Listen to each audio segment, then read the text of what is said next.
mucho gusto. Mi nombre es Felipe Fernández. Soy profesor de Derecho Civil y de Derecho del Consumo de la Universidad de Ecoportales, abogado, magíster en Derecho Civil Patrimonial, y actualmente me encuentro haciendo un doctorado en Derecho especializado en materias de publicidad, también en esta misma universidad.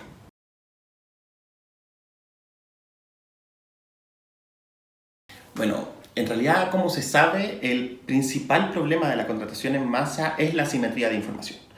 Por eso es frecuente que los legisladores tiendan a fortalecer o a establecer reglas de información precontractual en materias de consumo.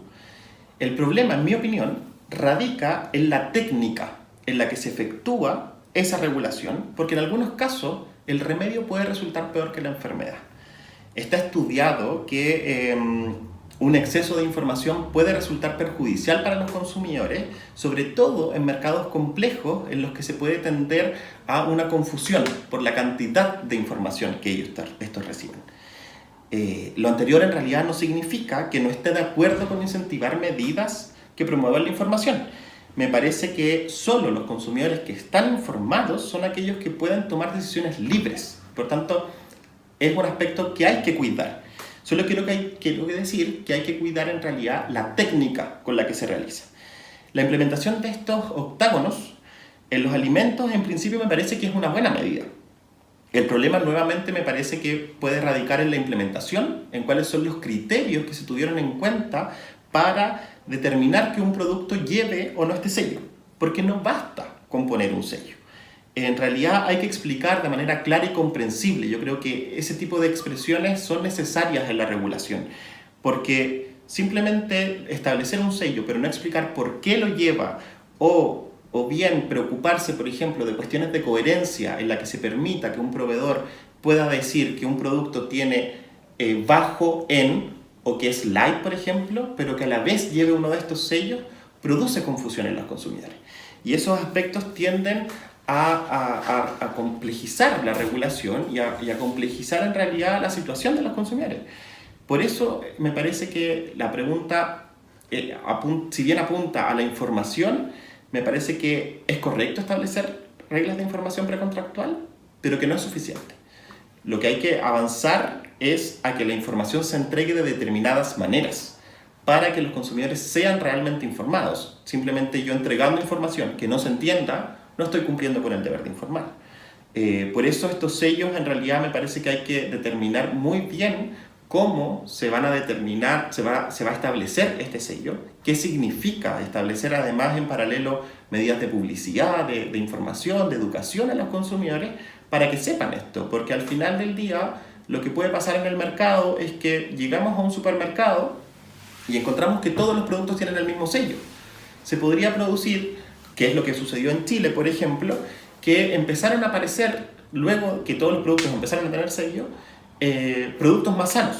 Y con eso se logró la política pública que había detrás de esta norma de bajar los índices no sé si de obesidad, pero sí al menos de comida o alimentación más sana. Entonces, en realidad me parece que son buenas medidas, pero que hay que apuntar en realidad a cómo establecer esa información.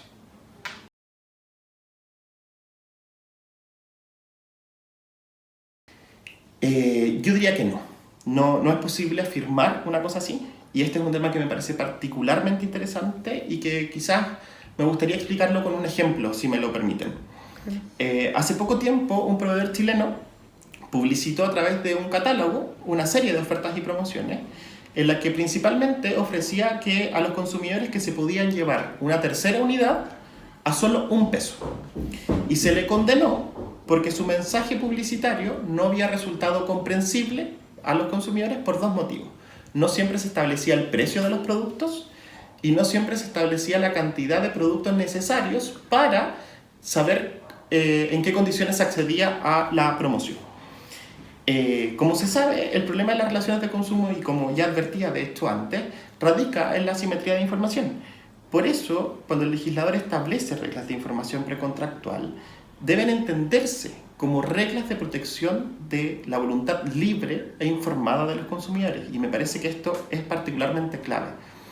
Y por eso tiene sentido que esta sentencia que les comentaba, en que se condenó a un proveedor por establecer información de manera incomprensible para los consumidores, tiene sentido por la protección que hay detrás, que tiene que ver con la voluntad.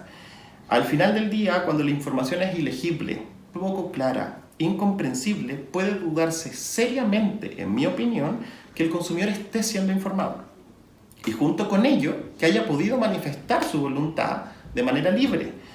En realidad, y que esto creo que ya lo mencioné, solo el consumidor informado que tiene la posibilidad de leer y comprender el mensaje publicitario o bien el contrato por adhesión que está celebrando puede conocer y querer los efectos de ese contrato. En realidad me parece que en la contratación por adhesión es particularmente relevante establecer reglas de información, creo que eso ya lo mencioné, pero que tiendan a establecer características especiales como la legibilidad y comprensión, porque solo así el consumidor va a poder evaluar la protección de sus propios intereses. Si no, se le va a privar de eso y se va a poder discutir seriamente si se formó o no se formó el consentimiento o si él en realidad pudo o no manifestar su voluntad de manera libre. Es lo que les mencionaba hace un rato. Una cosa es informar y otra cosa es informar de manera clara y comprensible. Solo en esta segunda hipótesis, a mí me parece que el consumidor está realmente informado y que por tanto puede ejercer sus derechos como consumidor, decidir contratar en esas condiciones y no en otras, elegir a un proveedor o a otro, etc.